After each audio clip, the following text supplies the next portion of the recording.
We're now approaching the 4-month mark for both Cody Rhodes and Damian Priest as world champions in WWE. Both of them won their respective world championships on WrestleMania 40 Sunday, but it's actually been a tale of two completely different stories with two totally different circumstances. Cody Rhodes' WWE Championship win was meant to signal his arrival as WWE's new #1 guy, while Damian Priest was thought of as nothing more than a transitional champion. Nobody doubted Damian Priest was deserving of his spot. It had more to do with the fact that Drew McIntyre, Gunther, and Seth Rollins were all hotter at the time. Since Clash at the Castle was set to be held in Drew McIntyre's home country of Scotland, it seemed all but guaranteed that Damian Priest was going to lose his World Heavyweight title. But in a bit of a twist, Triple H and his creative team decided to use that setting and moment to fuel the hottest rivalry in wrestling today, Drew McIntyre versus CM Punk. After that, the transitional champion argument had little merit to it. Once Senor Money in the Bank turned into El Campeon, he's become better than ever, possibly the best he's ever been. We would go as far as to argue that he has been the better of the two world champions so far, even better than Cody Rhodes. Why do we think so? Let's get into it. Stand back. There's a new wrestling quiz coming through. Check out BrainBuster, the daily quiz that tests your WWE knowledge with winning streaks, stats, and more. It's time to see if you're up for the challenge.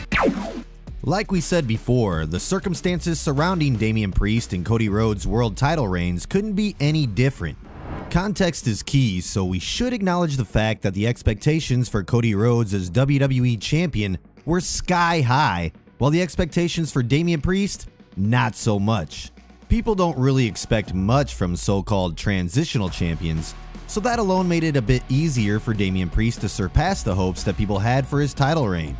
With that said, we don't want to discredit Damian Priest because he's actually had to overcome a few hiccups in his short title reign so far.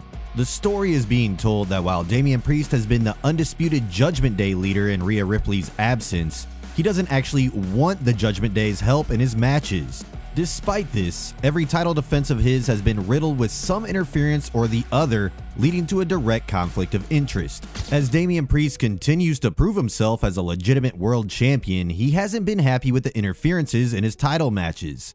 He's hardly been a bad guy since becoming World Heavyweight Champion, and it's reflected in the fact that he gave Drew McIntyre a world title shot in Scotland and Seth Rollins a shot as soon as he returned. For the Seth Rollins match in particular, there was the added stipulation that if Rollins lost, he wouldn't get the challenge for the World Heavyweight Championship as long as Damian Priest was the champion. When Seth Rollins got screwed at Money in the Bank thanks to CM Punk, Damian Priest changed the gentleman's agreement to give Seth Rollins another shot at the title should he retain at SummerSlam. So yes, while there is always that asterisk around Damian Priest's title defenses, it hasn't objectively been his fault. He just so happened to benefit from the never-ending crossfire of Drew McIntyre and CM Punk. He has never shied away from a challenge, and that's why he's managed to earn the respect of so many people. So what, you want a shot at the world title? Just 3 years after he debuted on the main roster. The man's been wrestling for like 9 years, and he already feels like he's a 20-year veteran. Even if he isn't going to get a super long championship reign, history will look back on his title run favorably. Damian Priest has always been a reliable guy, and when the opportunity came, he truly stepped up to the plate. It certainly helps that Raw has been hotter than SmackDown for a minute, but let's now explore why Cody Rhodes' title run could have been better. And just a reminder, this is only our opinion. With Cody Rhodes as WWE Champion, the idea was always to give him a run worthy of his coronating moment. After all, we're talking about someone from wrestling royalty, someone who made the bold decision of leaving his comfortable paycheck in WWE to make a name for himself, someone whose years of hard work finally came to fruition. For 2 years, Cody has been positioned as the guy. He's the one who was chosen to end Roman Reigns' unprecedented run as Universal Champion. But where has it fallen short for him in the 3 months post-WrestleMania? This isn't a knock on Cody's popularity because he's much more popular than Damian Priest is and will likely be for many years to come. Perhaps it has to do with the incredibly high demands that comes with winning the most prestigious prize in the industry. It doesn't help that he had to follow one of the best championship reigns of all time either. That plus the popularity he has occurred over the last 8 years automatically puts him in a position where people expect a lot more from him than they would for a guy like Damian Priest. In terms of his title reign, it hasn't been bad, but it hasn't been turbulent or exciting either. The biggest issue is that it kinda seems like there's no major plan for his title reign outside of Roman Reigns and The Rock. With Roman Reigns, there's the trilogy match and a rematch that writes itself, so that's gonna be the biggest milestone of Cody's title reign, assuming it happens in the coming months. And then there was the tease of The Rock versus Cody Rhodes when The Rock said on the Raw after WrestleMania 40 that their story was just beginning. That kind of revealed a couple things. Firstly, barring any major injury, Cody Rhodes is almost certainly going to be WWE Champion for a full year. This isn't very surprising because long championship reigns have become the norm in the Triple H era. It makes sense anyway. When you build a star like Cody for 2 years, why just give him a short, meaningless run? But the second thing that we got from that Rock-Cody interaction is that WWE really has only 2 major benchmark moments planned for his championship run. The rest seems to be filler, and it's kind of showing just 3 months in. The AJ style matches were good, especially the first one, but the second one did not have to end the way it did. It was a disappointing end to their feud. Seriously, of all freaking things, hollow steel steps are what broke AJ Styles and forced him to say "I quit"?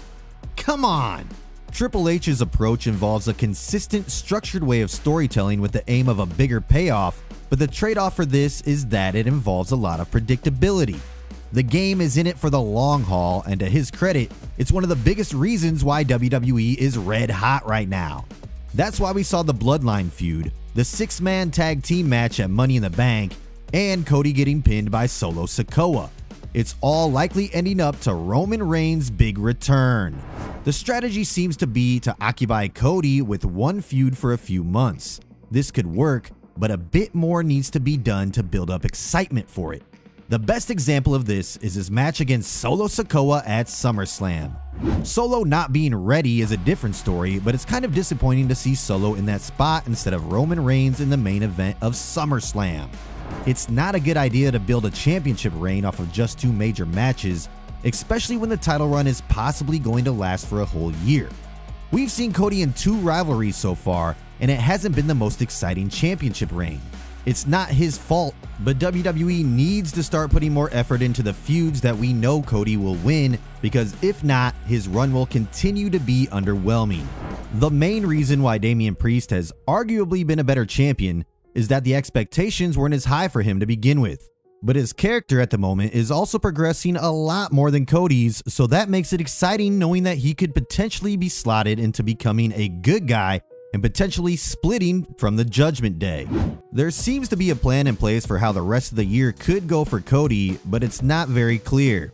It could just be him feuding with Roman Reigns and Randy Orton, a War Games match at Survivor Series, and then a different rivalry for the Royal Rumble. Either way, given that people want more out of him as a WWE champion, the solution is simply to intensify the rivalries by adding big moments and big stakes with room for a few unexpected surprises time and again. It's hard to create moments where you genuinely think that Cody is going to lose his title, but they've managed to do it so many times before with Roman Reigns, so it's not impossible. Cody having a character change altogether makes no sense for the foreseeable future, but there has to be more work put into it to get his character forward and make changes on that front too. The same Cody we've seen in the past 2 years won't be enough to sustain his popularity as WWE Champion.